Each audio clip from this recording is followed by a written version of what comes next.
สบายดีชุมเจ้าสบายดีมื้อนี้สิพามาปลูกอ้อยผักเวียกผักงานเสาร์อาทิตย์ครับอ้อยปลูกมื้อนี้ขายปีหน้าผู้เฒ่าเขาเจ้าว่าขยันในวันนี้สบายในวันหน้ามันก็จริงแหน่บ่จริงแหน่เนาะแต่มันมีคำหนึ่งที่จริงเลยนี่ก็คือขี้คร้านในมื้อนี้แล้วก็สบายในมื้อนี้เลยคำนี้มันจริงแน่นอนเลยชุมเจ้านะเตรียมถอนพันธุ์เนาะหลังจากเฮาตัดถอนพันธุ์แล้วเฮาบ่มเฮาอบอยู่เนาะมันจะมีหากออกมาจังซี่มีหากออกมาเนาะถือว่าใช้ได้ปลูกได้แล้วสำนี้เห็นเขาเจ้าปลูกขายขึ้นมาได้ดีแท้ปั่นขายน้ำเฮาก็ลองดูกันนะมาเริ่มจากการขุดคุมเด้อพี่น้องเด้อโอ้ยเพิ่นว่าแดดก็แดดพี่น้องเอ้ยใส่หมวกก่อนมื้อนึงเด้อ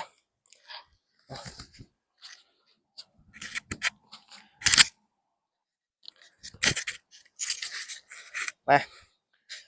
ใส่หมวกแล้วก็ขุดคุมต่ออึ๊บ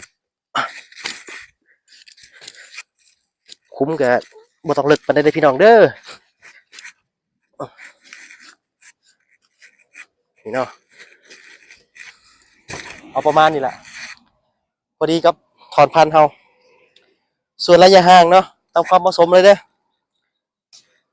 ประมาณนี้ก็ได้80เซนหรือว่าเมตรหนึงเนาะยามมาตากล้องยามมา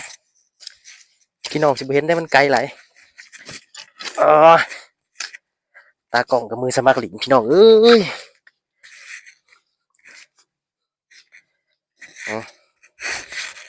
ปกติใส่ฝุ่นก่อนเนาะแต่ว่ามื้อนี้บ่ใส่ก็ได้ดินของเฮามันอุดมสมบูรณ์อยู่แล้วนะขุด3ขุมอึบอึบอ่ะ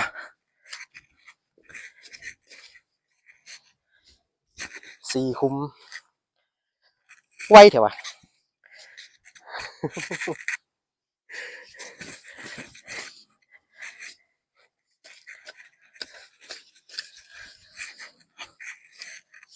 เข้าไปขุดเข้าไป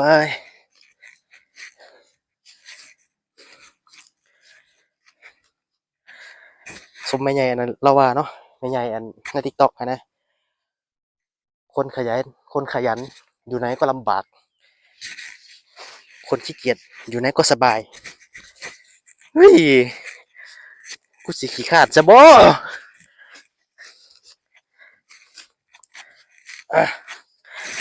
พอดีเนาะทำนี่เนาะ1 2 3 4 5นี่เด้อจ้ะสิบ่ทีพดบ่เอาเลยเนาะคุมอึบ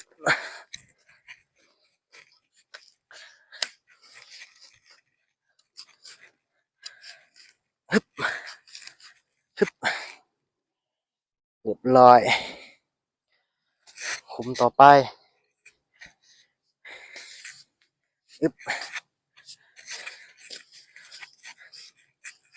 อ่ะ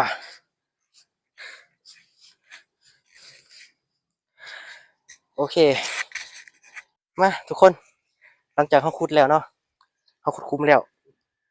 คุมยาวเหยียดทุกคนเนาะต่อไปก็เป็นขั้นตอนของการปลูกเนาะวิธีปลูกของเฮาก็คือเอียงเอียงตาของมันนี่แต่แข้งบางทีเนาะบ่ให้มันคว่ำลงเนาะคันคว่ำลงมันสิขึ้นยากจังซี่เนาะ1ลำ2ลำ3เนาะนี่คือการ1 สองอ่าสามเนาะหลังจากนั้นทมมาทมเลย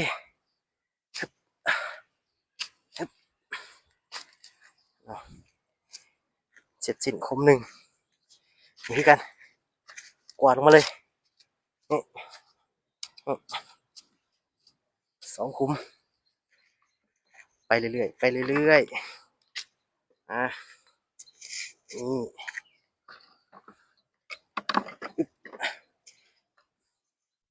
ใส่ก้อนตกใหญ่เลยนี่นี่นี่เนาะทุกคนสำหรับถอนพันธุ์ของเรานี่คือคุ้มเนาะลงมานี่เดี๋ยวจังทุบน้ำหลังเนาะยายให้มันเหลวก่อนเอาลงเอาลง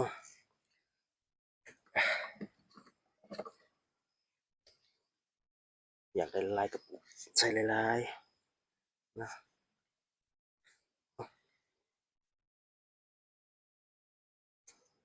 สี่สี่ลำไปเลย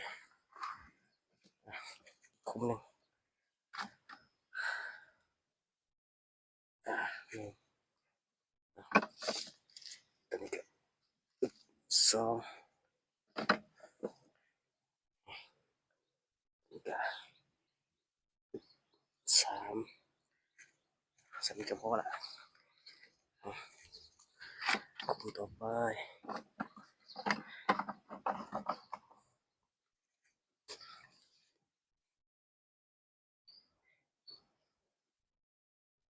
ตัวนี้คือบ่มีตามันนะโอ้ได้อยู่เดี๋ยวมันก็เกิดไปเองตัวนี้มีหักเลยสามนี่ก็คือกัน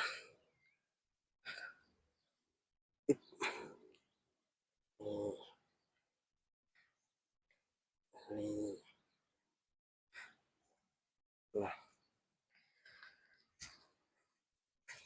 นี่คือวิธีการปลูกอ้อยนะของข้าพเจ้าส่วนผลผลิตผลได้รับสิเป็นจังใดติดตามชมตอนต่อไปทุ่มตัวนี้ก่อน